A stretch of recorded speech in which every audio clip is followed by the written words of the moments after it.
अस्सलाम वालेकुम। Welcome to my YouTube channel learning with C. आज हम फिजिक्स 101 का लेक्चर नंबर 13 एंड 14 पढ़ेंगे। Lecture 13, angular momentum. हमने इससे पहले पढ़ा था लीनियर मोमेंटम क्या होता है। लीनियर मोमेंटम हमने कहा था क्वांटिटी ऑफ मोशन होता है। इसी तरह जब हम एंगल की बात करते हैं, जब हम इन जो सर्कुलर मोशन बात करते हैं, तो वो जो मोमेंटम होता है वो एंगुलर मोमेंटम होता है और उसका फॉर्मूला होता है L is equal to R cross P. यानी ये है लीनियर मोमेंटम, उसका क्रॉस प्रोडक्ट जो होता है पोजीशन वेक्टर के साथ जब हो तो हम एंगुलर मोमेंटम वो आंसर में देता है। The magnitude can be written in several different way but equivalent ways. नहीं, हमें पता है जब भी क्रॉस प्रोडक्ट को हम ब्रेक करते हैं, आर और बी की मैग्नीट्यूड आती है और साइन ऑफ एंगल आता है। तो ये in the form of shadows के R sine theta into P अगर आर परपेंडिकुलर है, R into P sine theta अगर पी परपेंडिकुलर है, या just R P sine theta, इस तरह हम लिख सकते हैं इसको। Now, point number two. Let us use this definition to calculate the angular momentum of a projectile thrown from the ground at an angle theta. Obviously, initial angular momentum is zero. Initial angular momentum zero इसलिए है कि जब हम यहाँ पे खड़े हुए हैं और हमने कोई बॉल है या कोई ऑब्जेक्ट है उसको थ्रो किया है, तो वो हम पहले स्टेशनरी थे, हमने उसको एनर्जी दी। तो जब हम स्टेशनरी है, वेलोसिटी जीरो है, तो पी जीरो है। जब पी जीरो है तो आर क्रॉस पी भी जीरो है। तो इस केस में हमारा मोमेंटम जो है पहले जीरो था। और यहाँ एंड पे आके जब ये वापस आ जाएगा जमीन के ऊपर, ग्राउंड के ऊपर, तो भी उसका एंगुलर मोमेंटम जीरो होगा। We know that what the projectile coordinate will be at time t after launch।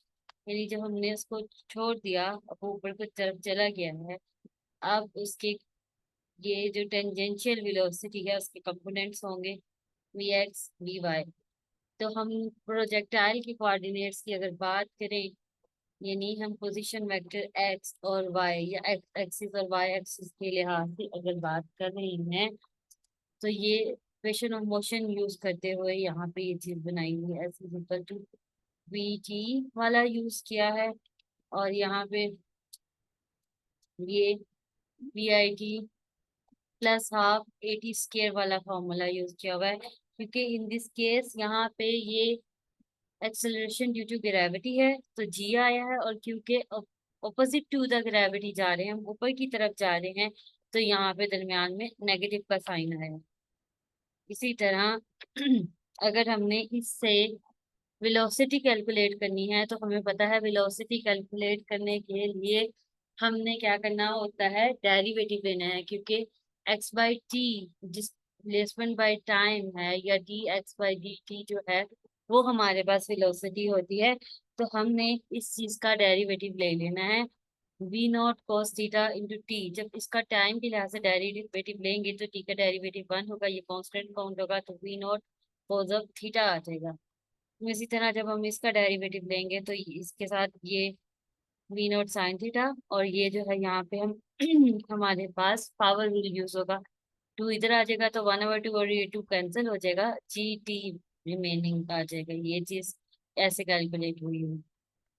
जब हमारे पास एक्स और वाई कंपोनेंट्स के आगे हैं वेलोसिटी के, तो हम यहाँ पे पुट कर देंगे, क्योंकि पी जो है पोजीशन वेक्टर है, यहाँ पे सॉरी मोमेंटम का वेक्टर है ना, तो हमारे पास P is equal to M B. यानी यहाँ पे मैथ तो कांस्टेंट है, बट वेलोसिटी जो है वो वेक्टर क्वांटिटी है, वो यहाँ पे यूज होगी। हम उसकी वैल्यू पुट करेंगे और उसका क्रॉस प्रोडक्ट लेंगे। क्रॉस प्रोडक्ट जब भी आई और जे के दरमियान में होता है, आंसर हमेशा के वाले कोऑर्डिनेट में आता है। और अगर आपको ये कंफ्यूजन हो रही है कि ये कैसे है, तो आप इसको जैसे इसका प्रॉपर डिटर्मिनेंट वाला वे होता है कि ऊपर आई जे के लिखें, फिर आर वाले के लिए लिखें एक्स वाई, और फिर वहां जीरो आ जाएगा। इसी तरह वी एक्स वी वाई और जीरो आ जाएगा, क्योंकि एक कंपोनेंट नहीं है। तो उस तरह से भी आप कैलकुलेट अगर करके प्रॉपरली स्टेप्स में करेंगे तो भी आप देखेंगे कि आंसर यही वाला आएगा। तो वही इन्होंने यहाँ पे कैलकुलेट करके लिखा। Momentum changes because a force make it change. ये मोमेंटम जो है चेंज होता है जब उसके ऊपर फोर्स अप्लाई हो रही होती है। What make angular momentum change. हमने पढ़ा था ना कि change in momentum equivalent to force होता है। अब वो हमने लीनियर मोमेंटम के केस में पढ़ा था। अब हम बात कर रहे हैं कि एंगुलर मोमेंटम में ये चीज जब अप्लाई होती है तो उस केस में क्या होती है। तो यहाँ पे हम कहेंगे कि ये सारा कुछ उस केस में टार्क की वजह से होता है। इस डेफिनेशन आपने टार्क की डेफिनेशन पहले ही पढ़ी हुई है। Tau is equal to R plus F होता है। Now let us establish a very important relation between torque and rate of change of L, यानी एंगुलर मोमेंटम। एंगुलर मोमेंटम और टार्क के दरमियान में हम रिलेशन अब डिराइव करेंगे। सबसे पहले हमें पता है L is equal to R plus B. अब हम कह रहे हैं कि थोड़ा सा टाइम गुजरा है और चेंज आया है। चेंज इन एंगुलर मोमेंटम, हम वेरी स्मॉल चेंज लेंगे डेल्टा एल। और अगर हम आर क्रॉस पी वाली फॉर्म करें तो हम आर क्रॉस डेल्टा आर ले लेंगे और पी प्लस डेल्टा पी, यानी इसमें भी आर में भी हम कहेंगे थोड़ा सा चेंज आ रहा है और पी में भी। अब जब हम इसको ब्रेक करते हैं ना तो हमारे पास यहाँ से चार चीजें मिलती हैं। इसका और इसका क्रॉस प्रोडक्ट, इसका और इसका, इसका इसके साथ, और ये दोनों का। अच्छा, जब हम इसमें बात करते हैं ना आर क्रॉस डेल्टा पी या आर क्रॉस पी, ये फिर भी कोई ना कोई आंसर देता है। लेकिन ये जो है ना डेल्टा आर क्रॉस प्रोडक्ट है डेल्टा पी के साथ। क्योंकि आप खुद भी कैलकुलेट करके देख सकते हैं जब पॉइंट्स में आंसर होता है ना 0.01 समथिंग, और वही उसी से 0.01 समथिंग से मल्टीप्लाई होता है, वो आंसर इतना 0.00 समथिंग आता है कि वो बहुत छोटा होता है, वो निग्लिजिबल होता है। तो हम क्या करेंगे इस केस में, हम इसको कहेंगे ये बहुत निग्लिजिबल है, इसको निग्लेक्ट कर देंगे। तो हमारे पास R cross P plus R cross delta P plus delta R cross P ये चीज बचेगी। तो हम इसको एल कहेंगे और इसको हम डेल्टा एल कहेंगे। यहाँ पे हमारे पास डेल्टा एल क्या इतना वाला हिस्सा है। यही चीज उन्होंने यहाँ पे बेसिकली बताने की कोशिश की थी, लेकिन आपकी बुक में थोड़ी सी गलती है। इन्होंने एक तो ये बाय सब्सट्रैक्टिंग लिख दिया, ये नहीं लिखना है यहाँ पे। और ये देखे ना, ये delta L over delta T कर दी, ये नहीं करना। जस्ट इतना लिखना है कि डेल्टा एल इक्वल है R cross delta P by delta T. Sorry, ये भी नहीं करना, इन्होंने ये भी गलती की। इतना ही जितना यहाँ से मैंने आपको पहले बताया ना कि R cross delta P plus delta R cross P, इतना है सिर्फ। क्योंकि हमने ये वाली चीज कह दी कि बहुत छोटी है, इसको निग्लेक्ट कर देना। बाकी हमने अगले स्टेप में आना है कि टाइम के लिहाज से हम ले रहे हैं। फिर ये नेक्स्ट इन्होंने बहुत खिचड़ी सी पका दी है कि स्टेप्स को अलग अलग एक्सप्लेन नहीं किया। उसके बाद हमने डेरिवेटिव लेना है कि with small difference of time क्या इस पे इम्पेक्ट पड़ रहा है। उस तब हम कहेंगे कि हम डिवाइड करते हैं टाइम डिफरेंस से इसको, और साथ कह देते हैं कि लिमिट लगा देते हैं कि टाइम भी बहुत हो रहा है। जब हम कहेंगे delta over delta T is equal to D L by D T. तो हमने एक स्टेप यहाँ पे ऐड करना था इसके बाद कि delta L over delta T, फिर ये आ जानी थी चीज जो ये यहाँ की है। या शायद इन्होंने ये स्टेप नेक्स्ट लाइन में करना था, इसको इसके साथ गलती से कंबाइन कर दिया है कि ये इतना आ गया और उसके बाद इतना, लेकिन बाय सब्ट्रैक्टिंग यहाँ नहीं आई। जब हम लिमिट लगाते हैं ना टाइम अप्रोचेस टू जीरो, तो हमें पता है डेल्टा जो है वो डेरिवेशन में डेरिवेटिव में चेंज हो जाता है। तो वही चीज यहाँ पे डी आर और डी टी हमें पता है वेलोसिटी के इक्वल होता है। ये देखिए D R by D T है तो यहाँ वेलोसिटी आ जाएगी।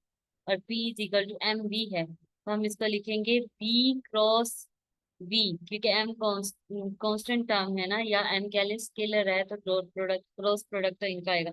और हमें ये भी चीज पता है कि दो वेक्टर्स जो सेम हो उनका क्रॉस प्रोडक्ट हमेशा जीरो होता है। तो ये चीज खत्म हो जाएगी। हमारे पास कितनी क्या चीज बचेगी, R cross delta P over delta या D P by D T, ये चीज बचेगी। So arrive D L over dt is equal to r cross dp over dt. Now use Newton's second law. हमें पता है कि dp over dt क्या होती है, फोर्स के इक्वल होती है. Hence we get the fundamental equation dl over dt is equal to r cross f. और r cross f जो होता है वो टार्क के इक्वल होता है, यानी टार्क जो है change in angular momentum with respect to time के इक्वल है. Just as particles movement changes with time because of a force, a particle's angular momentum changes with time because of a torque, यानी torque की वजह से ये ऐसा हो रहा होता है.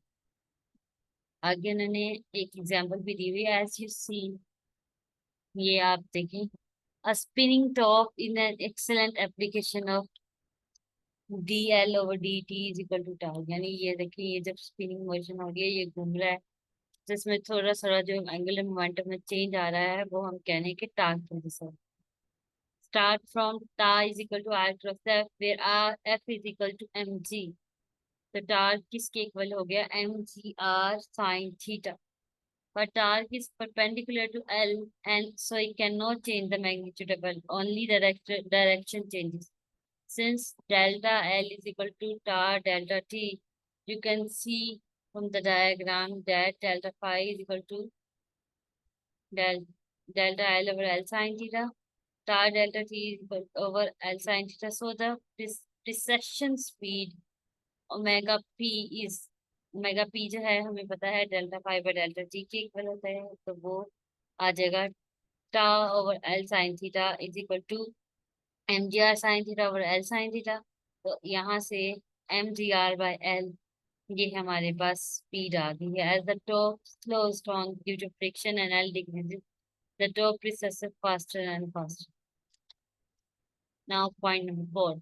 Now consider the case of many particles. जैसे भी हमने बात की, हमने लीनियर मोमेंटम के केस में भी हम यही बात की थी कि अगर हम, या कुलीन के केस में भी बात की थी, हम इन जनरल पहले पढ़ते हैं हमेशा एक पार्टिकल के बारे में, जबकि किसी भी चीज में सिर्फ एक एटम नहीं होता या कोई एक मॉलिक्यूल नहीं होता, मैनी पार्टिकल्स होते हैं.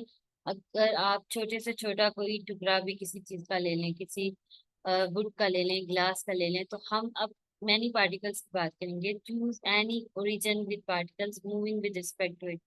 We want to write down the total angular momentum. तो हम हर पार्टिकल का पहले अलग अलग एंगुलर मोमेंटम लेंगे, और फिर जो टोटल एंगुलर मोमेंटम होगा उसका सम करके आ जाएगा. तो L is equal to L1 plus L2 rest up to so on Ln. तो यहाँ से हम कहेंगे summation n is equal to 1 to n Ln. और अगर हम इसको चेंज इन टाइम के लिहाज से करें तो हम इसको डेरिवेटिव भी ले लेते हैं, क्योंकि अगर बहुत छोटे छोटे जरिए के अलग लिए हुए तो हम डेरिवेटिव फॉर्म में इसको ले सकते हैं. T L over D T is equal to T L one over D T up to T L N over D T, यानी summation N is equal to 1 to N D L N over D T. Since dln over dt is equal to tau n, it follows that dl over dt is equal to summation n is equal to 1 to n tau n. Thus, the time rate of change of total angular momentum of the system of particle equals the net force acting, net torque acting on the system. यानी जितना भी उसके ऊपर torque apply हो रहा है externally, वो जो है वो उसके एंगुलर मोमेंटम को चेंज करा है. और हमें पहले भी पता है कि इंटरनल फोर्सेस जो होती हैं हमेशा एक दूसरे को कैंसिल कर देती हैं. इसी तरह इंटरनल टार्क्स भी एक दूसरे को कैंसिल कर देते हैं. तो ये एक्सटर्नल टार्क ही है जो उसके ऊपर इफेक्ट कर रहा होता है. The torque on a system of particle can both from external and internal forces.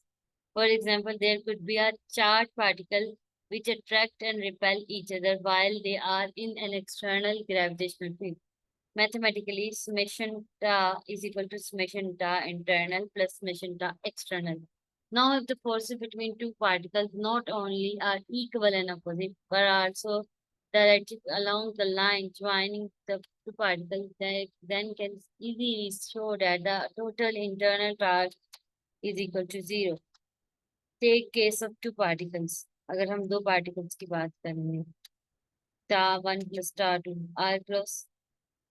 Are one cross F one two plus R2 cross F21, और हमें पता है F12 is equal to minus F21 होती है। तो इस तरह हमने ये स्टार इंटरनली जीरो के इक्वल प्रूव करके दिखाया हुआ है, जबकि आप वैसे भी बता सकते हैं कि इंटरनल जैसे फोर्सेस जीरो होती हैं, इंटरनल टार्क भी जीरो होते हैं। दस net external torque acting on a system particle is equal to the time rate of change of the total angular momentum of the system. If it follows from dl over dt is equal to tau, that if no net external charge acts on the system, then the angular momentum of the system does not change with the time. dl over dt is equal to 0, L is a constant. This is simple but extremely important. Let us apply this to the system shown here. यानी ये हमने एक system दिखाया गया है। यहाँ पे दो स्टेशनरी डिस्क हैं, each with जो inertia है उनका half mr square fall on the top rotating disk. Total angular momentum is unchanged, यानी I1 ओमेगा 1 या I initial omega initial is equal to I final omega final. तो इधर से अगर हम फाइनल इसकी स्पीड की बात करें तो ये इनिशियल स्पीड मल्टीप्लाई बाय इनकी रेशो क्या आ जाएगी। Hence omega F is equal to omega I M R square over 2 multiply by 2 over 3 M R square, तो half 1/3 omega I. You should be aware of similarities and difference between the equation of linear and rotational motion.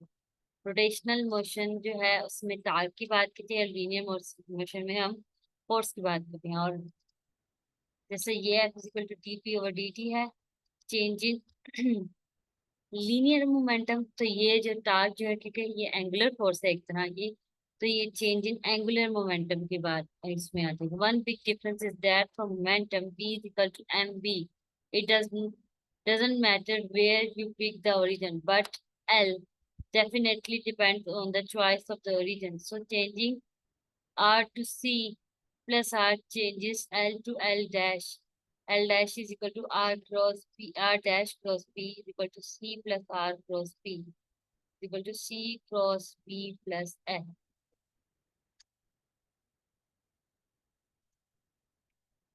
Linear and angular acceleration. Linear acceleration होता है dv by dt, और अगर हम इसकी बात करें, हमें पता है v is equal to omega cross R, या आर ओमेगा जो होता है वो होता है। तो यहाँ से D omega over D T cross R plus omega, ये यहाँ पे हम फार्मूला लगाया डेरिवेशन का। तो ये है टेंजेंशियल, सॉरी टेंजेंट, ये है angular acceleration alpha, alpha cross R, और ये omega cross V. So the acceleration has a tangential and radial part. A is equal to AT plus AR. Now lecture number 14, equilibrium of rigid bodies. सबसे पहले तो आपको पता होना चाहिए कि रिजिड बॉडी जो है वो होती क्या है। रिजिड बॉडी वो होती है जिसके तमाम पार्ट्स जो होते हैं वो एक दूसरे से रिलेटिवली फिक्स्ड होते हैं, यानी वो सॉलिड हो कोई। जैसे फ्लूइड्स की बात करते हैं, फ्लूइड्स में गैसेस आती हैं और लिक्विड आ जाते हैं, वो रिजिड नहीं होते, उसके तमाम पार्ट्स की शेप जो रहती है वो चेंज हो रही होती है, वो कंटेनर पे या दूसरी चीजों पर डिपेंड कर रही होती है। तो a rigid body is the one where all parts of the body are fixed relative to each other. For example, a pencil. Fluids and gases are not rigid. The translational motion of a center of mass of a rigid body is governed by dp over dt is equal to F, where F is equal to summation F external is the net external force. Similarly, for rotational motion, dl over dt is equal to tau, where tau is equal to summation tau external is the net external force। ये आप पिछले chapter में सारा कुछ पढ़ चुके हैं। A rigid body is in mechanical equilibrium if both the linear momentum and angular momentum has a constant value. That is, dp over dt is equal to 0 and dl over dt is equal to 0. Static equilibrium refers to p is equal to 0 and l is equal to 0. ये आप लोगों ने पहले भी equilibrium की types previous classes में पढ़ी हुई हैं। हमने उसमें दो तरह के पढ़े थे इक्विलिब्रियम। एक में हमने पढ़ा था कि summation F is equal to zero हो अगर, तो वो इक्विलिब्रियम में है, और दूसरी कंडीशन थी इक्विलिब्रियम की जब समेशन टा इज इक्वल टू जीरो हो। तो वही यहाँ पे चीज आ रही है, ये फोर्स के इक्वल होता है ना ये चीज। तो हम वही चीज को in terms of linear momentum बता रहे हैं, और जो समेशन टार्क है वो भी इसके इक्वल होता है ना D L over D T, तो ये इन द फॉर्म ऑफ हम एंगुलर मोमेंटम बता रहे हैं। As an example of static equilibrium consider a beam resting on spot. एक कोई ये बीम है और इस स्पॉट के ऊपर रेस्ट कर रही है। अब इस पे दो फोर्सेस एक्ट कर रही हैं, F1 and F2। We want to find the forces F1 and F2 which the spot push the rod in upward direction. First, balance forces in vertical direction, यानी y डायरेक्शन में। तो y direction में हमारे पास कौन कौन सी forces लग रही हैं? F1 है, F2 है, और ये मैसेज की जो है वेट फोर्स है mg, दोनों मैसेज की, जैसे इसकी भी है और इसकी भी है, तो वो है। अब ये क्योंकि अपवर्ड है ये फोर्सेस और वेट फोर्स हमेशा डाउनवर्ड होती है, तो इसको अगर हम पॉजिटिव लेंगे तो इसको हम नेगेटिव लेंगे अगर ये दोनों बैलेंस हो रही हैं। जैसा कि हमने कहा ये इक्विलिब्रियम में है, तो समेशन ऑफ एफ वाई जो है वो जीरो के इक्वल होगा। Now demand the total task magnitude.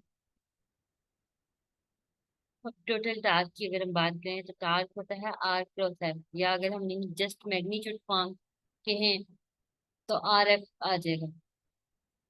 अगर हम इस अब हमने देखना है कि हम किस चीज को पॉइंट ले रहे हैं। अब के लिए हमें एक पॉइंट चाहिए होता है। अगर हम यहाँ से स्टार्ट कर रहे हैं आर, यहाँ से ये, तो इसका तो डिस्टेंस आर ही जीरो है, तो ये तो वैसे ही खत्म हो जाएगा। ये इस फोर्स के लिए ये पूरा एल आ जाएगा, और इसी तरह ये वाले एम और ये वाले एम के लिए ये अगर मिड पॉइंट है तो L/2, और ये अगर 1/4 पॉइंट है तो L/4। तो ये इस तरह हमने किया है। तो क्योंकि ये फोर्सेस पॉजिटिव में थी, ये अपर डायरेक्शन में है तो पॉजिटिव, और ये डाउनवर्ड डायरेक्शन में है तो ये नेगेटिव। तो अगर हम ये बात करें कि ये इक्विलिब्रियम में है तो उसके केस में ये इसका सम जो है वो भी इक्विवेलेंट टू जीरो होगा। From this condition you can solve for F1 and F2। इस दोनों से F1 और F2 की वैल्यूज हम निकाल सकते हैं। जैसे कि इस केस में हमारे पास F1 की वैल्यू यहाँ तो खत्म होगी ना, जस्ट ये तो जीरो हो गया। इधर से F2 की वैल्यू निकालें और इस वाले में पुट करके F1 की आ जाएगी, जो कि आप कैलकुलेट करेंगे तो आसानी से आपके पास आंसर आ जाएगा। Angular momentum and torque depend on where you choose the origin of your coordinates. However, I shall now prove that for a body in equilibrium, the choice origin doesn't matter. Let's start with the origin O and calculate the torque about O. Tau naught is equal to tau 1 plus tau 2 plus up to tau n equal R1 cross F1 plus R cross F2, R2 cross F2 plus up to Rn cross Fn. Now, if we take a second point P, then all distance will be measured from P, and each vectors will be shifted by an amount Rp. Hence, the talk about P is tau P जो है हमारे पास, हम point की लिहाज से अगर बात करेंगे तो R1 minus R P cross F1, इसी तरह R2 minus R P cross F2, सब में ये चीज आ रही है। अच्छा, ये सब में ही आ रहा है, हम इसको कॉमन ले लेंगे जो आरपी है। अब ये F1 F2 F2 Fn है ना, इनका समेशन है। अगर तो वो इक्विलिब्रियम में है, समेशन ऑफ एक्सटर्नल फोर्सेस, बल्कि तो एक्सटर्नल फोर्सेस के इक्विलिब्रियम में है, तो तुम कह रही हैं कि एक्सटर्नल फोर्सेस के केस में ये जीरो है। एक्सटर्नल फोर्सेस जीरो है तो इसको क्रॉस प्रोडक्ट जब लेंगे तो वो जीरो आंसर दे देगा, क्योंकि नल वेक्टर से जब कोई चीज मल्टीप्लाई करेंगे तो answer will be a null vector. उस केस में हमारे पास tau P is equal to tau naught, कह लें टार्क ऑन द ओरिजिन आया है। तो अगर कोई बॉडी इक्विलिब्रियम पोजीशन में होती है तो हम ओरिजिन पॉइंट उसका कहीं पे भी ले लें, इससे कोई फर्क नहीं पड़ता।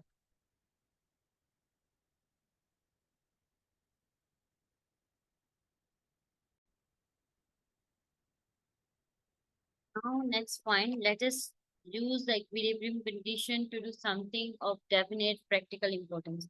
ये आपको पिक्चर्स ही नजर आ रही होगी, शायद आप लोगों में से बहुत से लोग ऐसे होंगे जिन्होंने ये एक्सपेरिमेंट डन किया होगा। ये एक हम मीटर रूल लेते होते थे, ये वेज होता था, उसके पर हमने कोई चीज रखनी होती थी, या ना भी आप वेट वगैरह रखें तो आप उसको क्या कहते हैं कि बैलेंस आउट करते हैं कि गिरे ना स्केल कि आपने उसका सेंटर ऑफ मास या सेंटर ऑफ ग्रेविटी इस तरह की कोई चीज निकाल के उसको बैलेंस कर लिया, ठीक है, वो फिर अपनी एक जगह पे कह लें टिका रहता है। Consider the balance below which is in equilibrium when two known weights are hung as shown. जैसे इन्होंने यहाँ पे कोई मैस और यहाँ पे कोई मैस जो है उसको लटका दिया और उनको पता है कि उन मैस की वैल्यू क्या है, और ये टोटल लेंथ भी हमें पता होती है। ये भी जाहिर है, अगर ये हम मीटर रूल ले लें तो हमें पता है किसकी लेंथ है। Taking the talk about the knife head in the two cases, we have mgx is equal to m1g into l minus x and mg2x is equal to mg to l minus x. M over m2 is equal to m over m1 over m, or m is equal to square root m1 m2. Remarkably, we do not need the value of x or f. ये आप, ये बड़ा अच्छा ऐसा experiment होता है, ये कोई भी इजीली कर सकता है। अगर आप लोगों ने कभी कोई लैब में जाने का इत्तेफाक हो तो आप करके भी देखेंगे। इस तरह आप बैलेंस आउट करना चीजें सीखते हैं। Now centre of gravity. Centre of gravity जो है, ये कोई ऐसा हाइपोथेटिकल पॉइंट होता है जहाँ पे हम कहते हैं कि सारी की सारी फोर्स ऑफ ग्रेविटी ऐसा लगता है कि उस साइड पे एक्ट कर रही है, या कह लें कि सारा का सारा mass appeared to be concentrated on that point.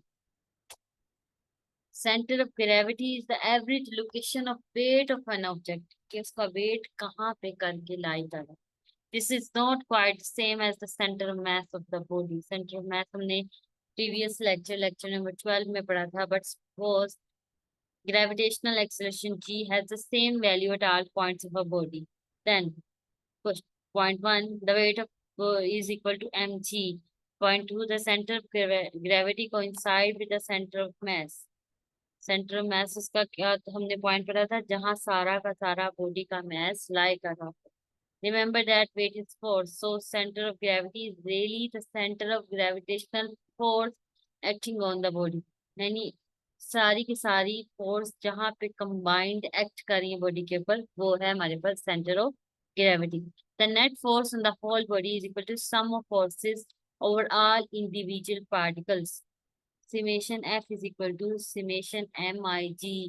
If G has the same value at all points of the body, then summation F is equal to G, summation MI is equal to M. So the net torque about the region O is summation torque is equal to summation I cross M1G, MIG is equal to summation MI RI cross G. And summation torque is equal to MR center of mass cross G is equal to R center of mass cross mg. So the torque due to gravity about the center of mass of a body is 0.